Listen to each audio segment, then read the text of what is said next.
Mahavir hospital మాసప్ tank AC card, నా employee ID కూడా ఉంది. ఎంప్లాయీ ఐడి కూడా ఉంటే నన్ను ఎందుకు టర్మినేట్ చేసి కిషన్ అని మెడికల్ డైరెక్టర్ ఉన్నాడు. మెడికల్ డైరెక్టర్ టర్మినేట్ చేసిండు. ఏ తప్పు మీద టర్మినేట్ చేసిండు? అయ్యే జాగీర్ అది. తెలంగాణలో ఉన్నప్పుడు తెలంగాణ పబ్లిక్ పని ఇయ్యరా? ఎవరు యాక్షన్ తీయట్లే. మహావీర్ హాస్పిటల్ అనేది ఇమ్మీడియట్లీ గవర్నమెంట్ తీసుకోవాలా, లేదంటే వాళ్ళ దగ్గర కిరాయి తీసుకోండి. కేసీఆర్ ఎన్నో డబ్బులు తీసుకొని తిని మహావీర్ హాస్పిటల్ ఫ్రీ చేసిండు.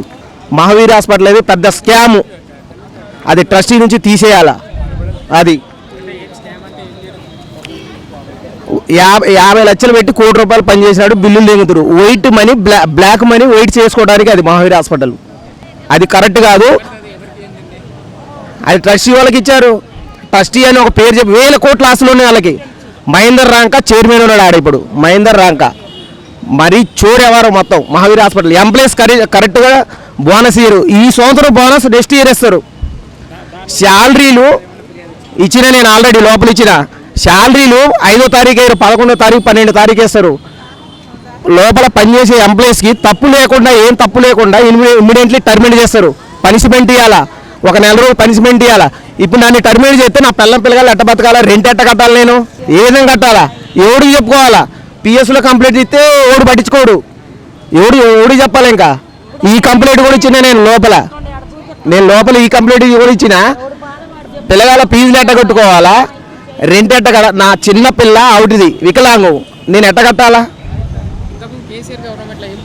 కేసీఆర్ గవర్నమెంట్లో నేను ఏం చదువుతున్నా, కేసీఆర్ గవర్నమెంట్లో మా మిస్సెస్కి మీకు ఆ ఇల్లు వచ్చిందని కూడా అది పంపించి మాకు ఇల్లు రాలేదు.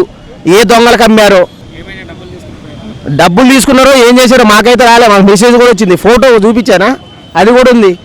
మీకు అప్లై అయిందని చెప్పి వచ్చింది. ఎవడు పెట్టమన్నాడు? దళిత బంధు, బీసీ బంధు. మాకేమంటున్నావు? విద్య, చదువు, హెల్త్, పిల్లగాళ్ళకు ఫీజులు కట్టేది లేకుండా చేస్తే చాలు. ఇంకే ఏ గవర్నమెంట్ అన్నా దళిత బంధు వద్దు, రైతు బంధు కూడా వద్దు. రైతు బంధు ఎందుకండి?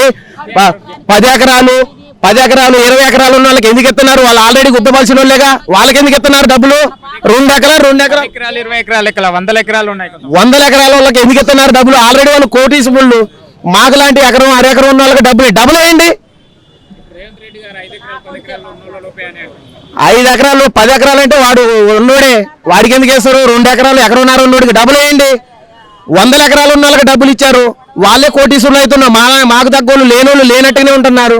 దీని గురించి రాజేంద్ర గారు కూడా మాట్లాడండి. రాజేంద్ర గారిని అందుకే ఆయన మీద కేసులు పెట్టారు. రాజేంద్ర గారు దీని గురించి ఒప్పుకోవాలి. ఈటెల రాజేంద్ర గారు దాని గురించి ఆయన్ని కావాలని కేసులు పెట్టి బయటకు నూకేశారు. రేవంత్ రెడ్డి గారు ఎవరిని ఈటెల రాజేంద్ర గారి మీద కేసులు పెట్టినరా? ఎందుకు? అది ల్యాండ్ కబ్జా చేసిండు శామీర్పేట దగ్గర, అక్కడెక్కడ అని పెట్టిండు. ఆయన మంచోడే, ఆయన కరెక్టే చెప్పిండు. 5 ఎకరాలు లోపే ఇయ్యాలా ఇది రైతు బంధు అని. ఎవరు మంచోళ్ళు? ఈటెల రాజేంద్ర నెంబర్ 1.